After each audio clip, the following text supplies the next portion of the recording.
성례를 행하는 예루살렘 교회처럼 오늘 우리도 주의 명령을 따라서 성례식을 거행하는 날입니다.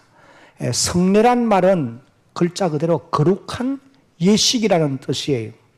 왜 교회에서 오늘 우리가 거행하는 이 예식을 거룩한 예식, 성례라 그렇게 말을 하느냐 하면은, 이 예식은 사람이 제정해서 우리에게 지켜라 하고 말씀한 것이 아니고 우리의 주가 되시는 예수님께서 이 예식을 제정해서 우리로 하여금 지키게 하셨기 때문에, 이 예식은 다른 세상에 행하는 그 어떤 예식과는 구별된다는 의미에서 성례라 그렇게 이제 표현을 하는 것입니다.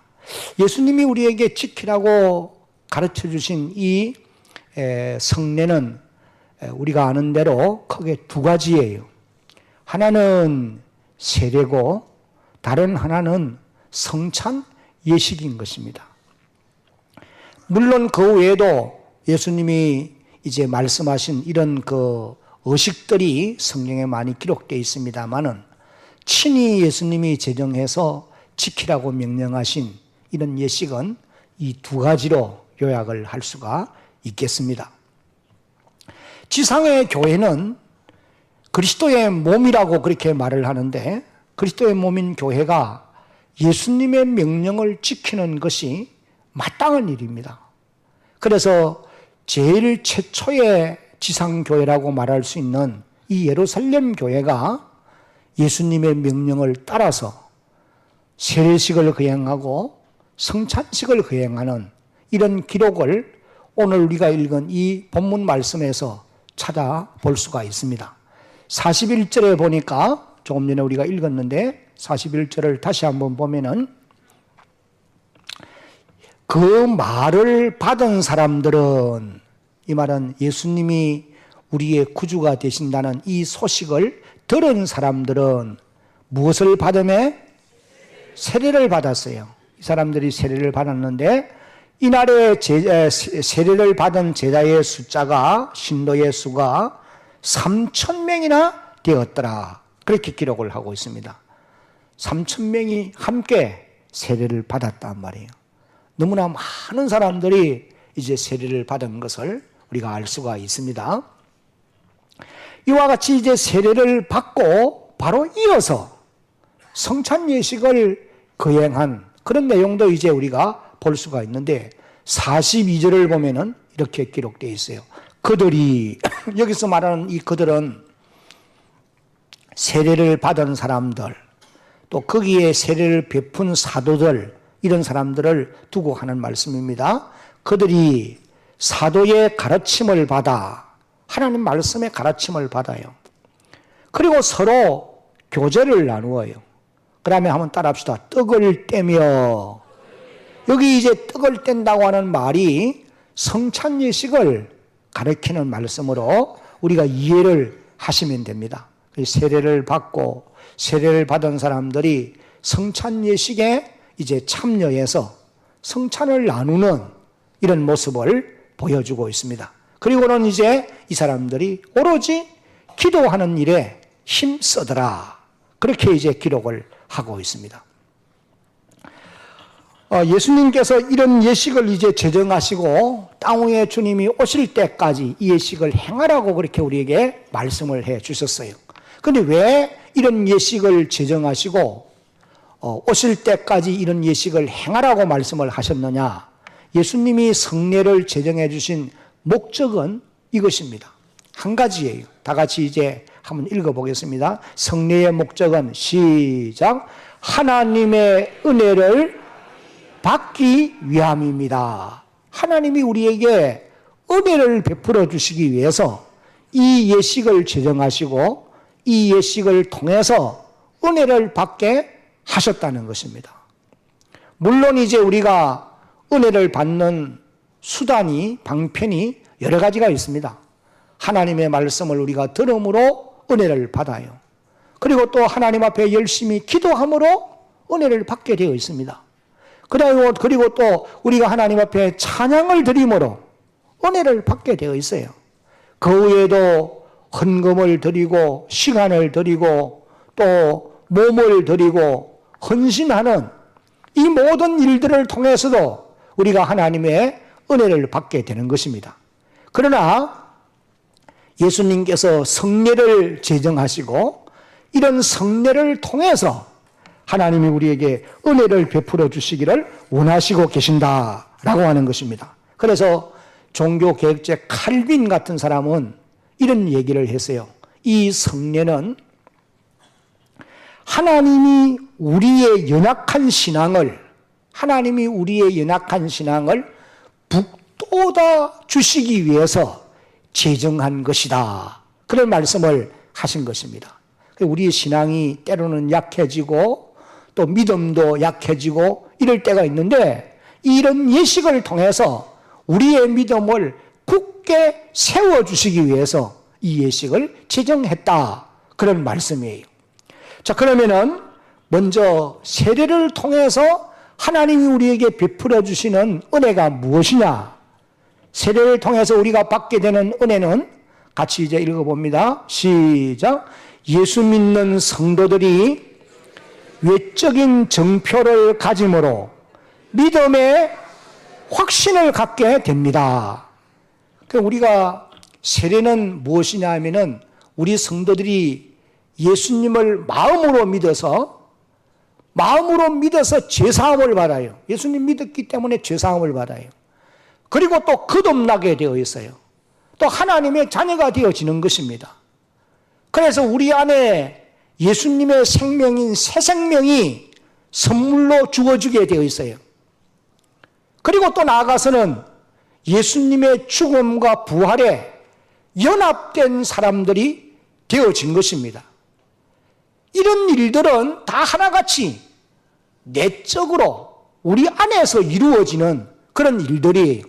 그렇기 때문에 그런 일이 일어난 사람도 밖으로 볼 때는 저 사람이 예수님을 믿어서 거듭나고 제사함 받고 하나님의 자녀가 되었고 영원한 생명을 가지고 있고 저 사람은 예수님 이 땅에 오실 때에 영생의 부활을 할 사람이다 라고 하는 것을 알 수가 없어요. 왜? 그것은 내적으로 일어난 일이기 때문에. 이런 이제 내적으로 이런 믿음을 가지고 있는 사람들이 바깥으로 다른 사람들이 볼 수 있도록 하나의 정표로 받는 것이 세례라는 거예요. 하나의 사인이라는 거예요. 그래서 세례를 받음으로 말미암아 다른 사람이 우리를 보면서 아, 저 사람의 마음에는 예수님을 믿는 믿음이 있고 저들의 마음에는 새 생명이 주어져 있고 저들은 거듭난 사람들이고 하나님의 자녀들이고 영생의 부활에 동참할 그와 같은 사람들이다 라고 하는 것을 세례를 통해서 선포를 하게 되어 있는 것입니다. 그래서 이 세례는 구원받은 하나님의 사람이면은 마땅히 받아야 된다는 거예요. 오늘 세례를 받는 여러분들에게 여러분 안에 일어난 이런 놀라운 사실을 다시 한번 확신하는 그런 귀한 시간이 되어지기를 예수님의 이름으로 축복합니다. 그리고 이미 세례를 받은 우리 성도 여러분들은 이런 세례식에 참여함으로 말미암아 이미 나는 내 안에 예수님을 믿는 믿음을 가지고 있고 나는 이미 제사함을 받은 사람이고 나는 내 안에 예수님의 생명인 영생이 내게 있고 나는 반드시 주님이 땅에 오실 때에 영광스러운 부활에 참여할 사람이다 라고 하는 사실을 한 번 더 확신하는 이런 기회가 꼭 되어지기를 예수님의 이름으로 축복합니다. 이미 세례를 받은 사람들은 그런 이 예식에 참여하면서 그런 감동과 그런 깨달음을 가져야 된다는 거예요. 여러분, 예수님은 세례를 받을 필요성이 없는 분이에요. 왜? 그분은 흠도 없고 점도 없고 죄도 없고 하나님의 완전한 하나님이시기 때문에. 그럼에도 불구하고 이 예수님이 우리와 똑같은 세례를 받으신 겁니다. 요단강에서 직접 세례를 받으셨어요. 그런데 예수님이 세례를 받은 것은 우리의 모범을 보여주기 위해서예요. 그 여러분 보세요. 예수님께서 세례를 받고 물 위에 올라왔을 때에 하나님의 큰 은혜가 임하는 것을 마태복음 3장 16절 17절이 기록하고 있습니다. 이제 여기 16절 한번 같이 읽어봅니다. 시작. 예수께서 세례를 받으시고 곧 물에서 올라오실새 하늘이 열리고 하나님의 성령이 비둘기같이 내려 자기 위에 임하심을 보시더니 17절 시작. 하늘로부터 소리가 있어 말씀하시되 이는 내 사랑하는 아들이요 내 기뻐하는 자라 하시니라. 예수님도 육신을 입고 이 땅에 사는 날 동안에는 하나님의 은혜가 필요했던 것입니다. 그래서 어릴 때 자랄 때 모습을 보면은 누가복음 2장 40절에 예수님이 자라며 강하여지고 하나님의 지혜가 충만하며 그 다음에 하나님의 은혜가 그 위에 한번 따라합시다. 항상 있더라. 하나님의 은혜가 항상 있었어요. 그런데 여기 세례를 받았을 때에 예수님께 하늘이 열리고 성령이 비둘기 형체로 예수님 위에 임하시고 하늘의 음성이 들리는 이는 내 사랑하는 아들이요 내 기뻐하는 자라 하시니라. 하나님이 은혜를 입혀주시는 이런 놀라운 모습을 우리에게 보여줍니다. 그러므로 오늘 세례를 받는 여러분들도 하나님이 이런 은혜를 베풀어 주시기를 간절히 사모하면서 세례받는 여러분들이 되어지기를 간절히 바랍니다. 우리가 오늘 이 시간 이 예식에 참여하면서도 여러분 각자에게도 이런 은혜를 우리 하나님이 주실 줄로 깨달으시기를 바랍니다. 그 다음에 성찬 예식을 통해서 우리가 받게 되는 은혜가 그러면 무엇이냐? 두 가지를 말씀을 드릴 수 있습니다. 그 첫 번째는 다 같이 시작. 주님의 죽으심을 기억하게 되고 또 전하게 되어지는 것이다. 고린도전서 11장 23절로 26절을 보면은 내가 너희에게 전한 것은 주께 받은 것이니 곧 주 예수께서 잡히시던 밤에 떡을 가지사 축사하시고 떼어 이르시되 이것은 너희를 위하는 내 몸이니 이것을 행하여 나를 기념하라 하시고 식후에 또한 그와 같이 잔을 가지시고 이르시되 이 잔은 내 피로 세운 새 언약이니 이것을 행하여 마실 때마다 나를 기념하라 하셨으니 너희가 이 떡을 먹으며 이 잔을 마실 때마다 주의 죽으심을 그가 오실 때까지 뭐 하는 것이니라? 전하는 것이니라. 여기 기념하란 말은 기억하라, 해고해보라 그런 의미의 말씀이에요. 그래서 우리가 이런 성찬 예식을 행하면서 예수님이 왜 죽으셨는지를 다시 한번 우리가 깨닫게 된단 말이에요.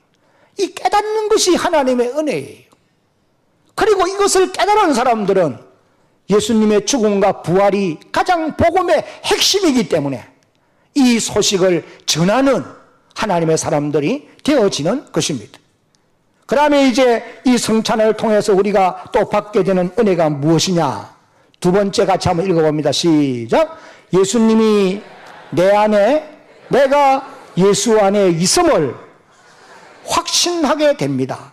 이 성찬에 참여함으로 말미암아 예수님이 내 안에 계시고 내가 주님 안에 있다고 하는 이 확신을 우리가 다시 한번 가지게 되어져 있다는 거예요.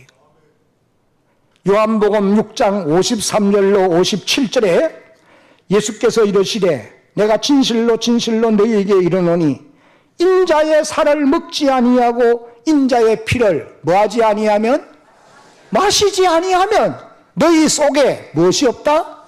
생명이 없느니라. 54절 같이 한번 읽어봅니다. 시작. 내 살을 먹고 내 피를 마시는 자는 영생을 가졌고 마지막 날에 내가 그를 다시 살리리니. 55절 내 살은 참된 양식이요 내 피는 참된 음료로다. 56절 내 살을 먹고 내 피를 마시는 자는 내 안에 거하고 나도 그 안에 거하나니. 57절 살아계신 아버지께서 나를 보내심에 내가 아버지로 말미암아 사는 것 같이 나를 먹는 그 사람도 나로 말미암아 살게 될 것이다.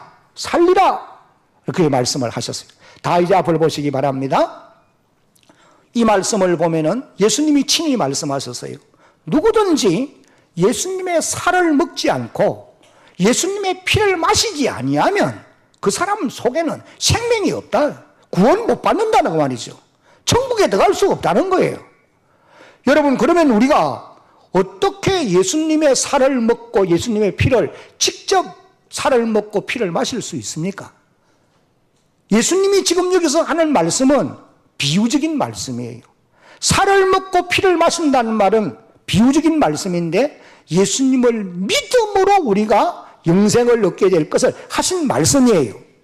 그런데 예수님께서 제자들에게 실물 교육으로 거기에서 떡을 떼어서 주면서 이 떡은 내 살을 기념하는 것이다.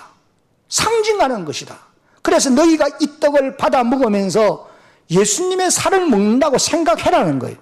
그 다음에 또 포도즙을 잔에 부어서 마시게 하면서 여기에 담겨있는 포도즙은 포도즙이지만은 내 피를 상징하는 것이라는 거예요. 이것을 먹어 마시면은 내 피를 마시는 것과 같다는 거예요. 그러면서 이제 제자들에게 예수님의 살을 상징하고 예수님의 피를 상징하는 떡과 포도즙을 먹고 마시게 해서 그들 안에 생명이 있음을 주님이 확신시켜 주셨던 것입니다. 여러분, 오늘 저와 여러분들은 예수님을 우리의 주 되심을 믿기 때문에 우리 안에 예수님의 생명이 있음을 믿으시기를 바랍니다. 예수님의 생명을 가진 사람들이기 때문에 이것을 재확인하는 것이 뭐냐? 예수님의 살을 상징하고 예수님의 피를 상징하는 여기 마련되어 있는 떡과 포도즙을 먹고 마심으로 내 안에 예수님의 생명이 있는 것이로구나. 이걸 확신하게 되어 있다는 거예요. 주님이 내 안에 있고 내가 주님 안에 있다고 하는 사실을 확신하게 되어 있다는 거예요. 오늘 이 성찬 예식에 참여하는 여러분 모두에게 이런 은혜가 충만하기를 예수님의 이름으로 축복합니다.